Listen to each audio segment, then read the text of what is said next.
రుచి తెలియడం లేదా? నాలుక తేడాగా ఉంటే ప్రమాదకరమేనా? ఈ వ్యాధులు ఉన్నాయే మరి. జిహ్వకో రుచి, పుర్రెకో బుద్ధి అంటారు పెద్దలు. అంటే ఎవరి రుచి వారిదేనన్నమాట.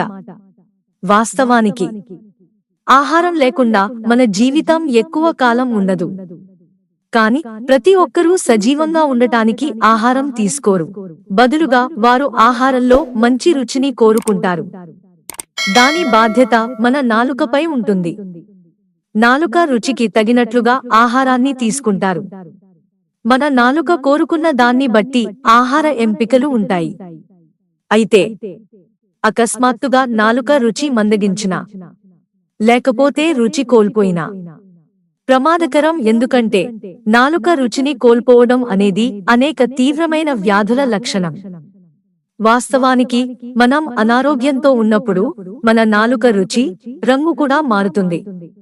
అందుకే వైద్యులు తరచుగా చికిత్స సమయంలో మన నాలుకను చూస్తారు. ఆ తర్వాత దానికి తగినట్లుగా చికిత్సను అందిస్తారు. అకస్మాత్తుగా నాలుక రుచి మారినప్పుడు ఎలాంటి వ్యాధులు సంక్రమించాయని అంచనా వేస్తారో తెలుసా? తెలియకపోతే ఈ విషయాలను తెలుసుకోండి. ఏ వ్యాధులలో నాలుక రుచి మారుతుందంటే ఫ్లూ. ఎవరైనా ఫ్లూతో బాధపడుతున్నప్పుడు నాలుక రుచి కోల్పోవచ్చు.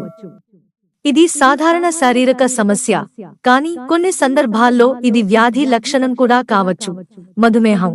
మధుమేహ రోగులు తరచుగా వారి నాలుక రుచిలో మార్పులను ఎదుర్కొంటారు. వారి రక్తంలో చక్కెర స్థితిని తెలుసుకోవడానికి ఇది చాలా ముఖ్యమైనది.